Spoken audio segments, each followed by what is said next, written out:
Hello everyone, मी रोहिणी. माझ्या चॅनलमध्ये तुमचे स्वागत आहे. कितीही नवीन फॅशन साड्यांमध्ये आल्या तरीही काठपदर साडीची फॅशन ही कधीही जुनी होत नाही आणि होणारही नाही. महाराष्ट्रीयन लुक म्हटलं की आपल्या समोर येते ती म्हणजे काठपदर साडी. लग्न असू देत, कोणताही प्रोग्राम असू देत, काठपदर साड्या ह्या आवडीने घातल्या जातात. त्यामध्ये नारायणपेठ साडी असू देत, सिल्क साडी असू देत, कांजीवरम साडी असू देत किंवा बनारसी साडी असू देत, त्या प्रत्येक साड्या आपण आवडीने नेसतो. ब्लाऊजमध्ये काठपदर साडी असेल आणि त्यावरती सुंदर असा ब्लाऊज असेल तर तुमचा लुक हा आकर्षकच दिसणार आहे. आणि काठपदर साडी ही तेव्हाच छान दिसते जेव्हा तुम्ही त्या साडीचा ब्लाऊज हा परफेक्ट शिवून घ्याल आणि मस्त डिझाईनचा शिवून घ्याल, हो की नाही? आता पारंपरिक काठपदर साडीवर तुम्ही हवे तसे ब्लाऊज शिवून घेऊ शकता, खूप सुंदर सुंदर डिझाईन बनवून घेऊ शकता. पण काही लेडीज अशा असतात की तेच काकूबाईसारखे ब्लाऊज शिवून घेतात. तुमची साडी ही कितीही महागडी असू द्यात, पण त्या साडीवर ब्लाऊज हा व्यवस्थित नाही शिवला तर ती साडी अजिबात चांगली दिसत नाही. पण जर तुम्ही स्वस्तातली एखादी साडी घेतली आणि त्यावरती ब्लाऊज परफेक्ट शिवला तर त्यामध्ये तुमचा लुक हा परफेक्टच दिसणार आहे.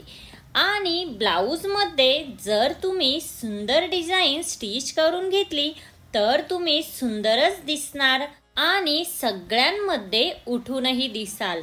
म्हणूनच आजच्या या व्हिडिओमध्ये आपण बघणार आहोत काठपदर साडीवर काय डिझाईन्स या करता येतील हे आपण पाहणार आहोत. आणि काही टिप्स सुद्धा तुम्हाला मी ह्या व्हिडिओमध्ये सांगणार आहे.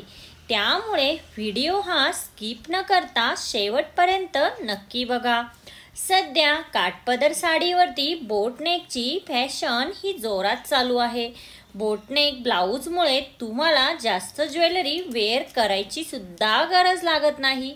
त्यावर तुम्ही फक्त इयरिंग्स घातली त्यामध्येही तुमचा लुक डिसेंट आणि रिच दिसतो. ज्या लेडीज या हेवी वेटच्या आहेत त्यांनी नेहमी लक्षात ठेवा, बोटनेकचे ब्लाऊज स्टिच करताना तो नेक हा एकदम पसरून घ्या, म्हणजे त्यामध्ये तुम्ही जाड असल्यासारखं वाटणार नाही. या उलट ज्या मुली बारीक असतील त्यांनी बोटनेकचा गळा हा चिकटून घेतला तरी चालेल, त्यामध्ये त्यांचा लुक खूप छान दिसण्यासाठी मदत होते. आता बोटनेकमध्ये तुम्ही वेगवेगळ्या प्रकारच्या डिझाईनही करून घेऊ शकता. बॅक साईडने तुम्ही छान अशा डिझाईन्स करू शकता. पूर्वीच्या काळी पफ्सची फॅशन ही खूप जास्त ट्रेंडिंगमध्ये होती. आता ही पफ्सची फॅशन अगेन ट्रेंडिंगमध्ये चालू आहे. तर पफ स्लीव्जमध्ये तुम्ही शॉर्ट पफ स्लीव्ज किंवा कोपरापर्यंत पफ स्लीव्ज ही बनवून घेऊ शकता. तुम्ही जर खूप जास्त बारीक असाल तर तुम्ही मोठ्या पफच्या स्लीव्ज शिवून घेऊ शकता, तर ते खूप सुंदर दिसते. आणि जर तुम्ही हेवी वेटच्या असाल तर तुम्ही छोट्या पफ स्लीव्ज नक्की शिवून घेऊ शकता. पफमध्ये तुम्ही सेमी पफ किंवा प्लेटेड पफ सुद्धा शिवून घेऊ शकता. तुमच्या आवडीनुसार तुम्ही ब्लाऊज स्टिच करून घेऊ शकता. तुम्ही एखाद्या लग्नासाठी किंवा स्वतःच्या लग्नासाठी जर ब्लाऊज शिवून घेणार असाल तर तुम्ही पफच्या स्लीव्ज शिवून घेऊ शकता.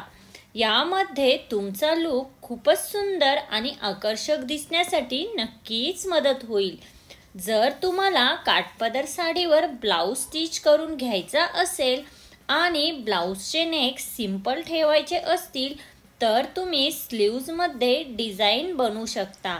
आणि जर तुम्हाला स्लीव्जमध्ये डिझाईन बनवायच्या असतील तर तुम्ही ब्लाऊजचा नेक हा सिंपल ठेवा, जेणेकरून तुमचा लुक हा डिसेंट दिसेल. जर तुम्ही ब्लाऊजचा नेक आणि स्लीव्ज दोन्हीही डिझाईन केली तर त्यामध्ये तुमचा लुक हा थोडासा डल दिसेल. त्यामुळे तुम्ही दोन्हीपैकी एकीलाच डिझाईन बनवा. तुम्ही काठपदर साडीवरती कॉन्ट्रास्ट ब्लाऊज सुद्धा शिवून घेऊ शकता. त्याचबरोबर साडीला लेसही लावू शकता. जर तुमच्या साडीचे काठ मोठे असतील तर तुम्ही सिंपल ब्लाऊज स्टिच करून घेतला तर ते खूप सुंदर दिसेल. सगळ्यात महत्त्वाची गोष्ट म्हणजे जेव्हा तुम्ही ब्लाऊज स्टिच करून घेता तेव्हा नेहमी लक्षात ठेवा, चांगल्या टेलरकडनंच ब्लाऊज स्टिच करून घ्या. कारण आपण महागातली महागडी साडी घेतली आणि ब्लाऊज नीट शिवला नाही तरी ती साडी कितीही महाग असू द्यात ते अजिबात चांगलं दिसणार नाही. तुम्ही जर हेवी वेटच्या असाल तर तुम्ही 3/4 किंवा फुल स्लीव्ज ब्लाऊज स्टिच करून घेऊ शकता. हे ब्लाऊज हेवी वेटच्या मुलींना खूप छान दिसतात. या उलट जर तुम्ही बारीक असाल तर तुम्ही स्लीवलेस किंवा स्लीव्ज ही ठेवू शकता. तुम्हाला ते खूपच छान दिसेल. नेहमी लक्षात ठेवा, जर तुमची काठपदर साडी ही प्लेन असेल तर त्यावरती वर्कचा ब्लाऊज नक्की वेअर करा. त्यामध्ये तुमचा लुक खूप सुंदर दिसेल. आणि जर तुमची काठपदर साडी वर्कची असेल किंवा खूप जास्त जरीची असेल त्यावरती शक्यतो तुम्ही प्लेन ब्लाऊज वेअर करा. त्यामध्ये तुमचा लुक डिसेंट आणि क्लासी दिसेल. त्याचबरोबर साडी निवडताना एक गोष्ट तुम्ही लक्षात ठेवा, जर तुम्ही हेवी वेटच्या असाल तर फुगीर साडी अजिबात चूज करू नका किंवा जास्त मोठ्या काठाची साडीही अजिबात निवडू नका. तर तुम्ही छोट्या काठाची किंवा मीडियम काठाची साडी ही निवडा आणि त्यावरती ब्लाऊज सुद्धा परफेक्ट फिटिंगचे शिवून घ्या. या उलट जर तुम्ही बारीक असाल तर तुम्ही मोठ्या प्रिंटवाल्या साड्या निवडा आणि त्याचबरोबर ब्लाऊज स्टिच करताना फ्रिल किंवा पफवाले ब्लाऊज नक्कीच शिवू शकता. त्यामध्ये तुमचा लुक खूपच सुंदर दिसेल. अशा प्रकारे तुम्ही वेगवेगळ्या पॅटर्नचे ब्लाऊज काठपदर साडीवर स्टिच करून घेऊ शकता. तर फ्रेंड्स, आजच्या व्हिडिओमध्ये आपण बघितलं की काठपदर साडीवरती ब्लाऊज हा कसा स्टिच करून घ्यायचा. आजच्या व्हिडिओमध्ये इतकंच. आजचा व्हिडिओ जर तुम्हाला आवडला असेल तर लाईक, शेअर, सबस्क्राईब नक्की करा आणि तिथे जे बेल आयकॉन आहे ते प्रेस करा, जेणेकरून जेव्हा मी नवीन व्हिडिओ अपलोड करेन तेव्हा त्याचे नोटिफिकेशन हे सगळ्यात पहिल्यांदा तुम्हाला येईल. भेटूया अशाच एका नवीन व्हिडिओमध्ये. तोपर्यंत काळजी घ्या. Thank you everyone.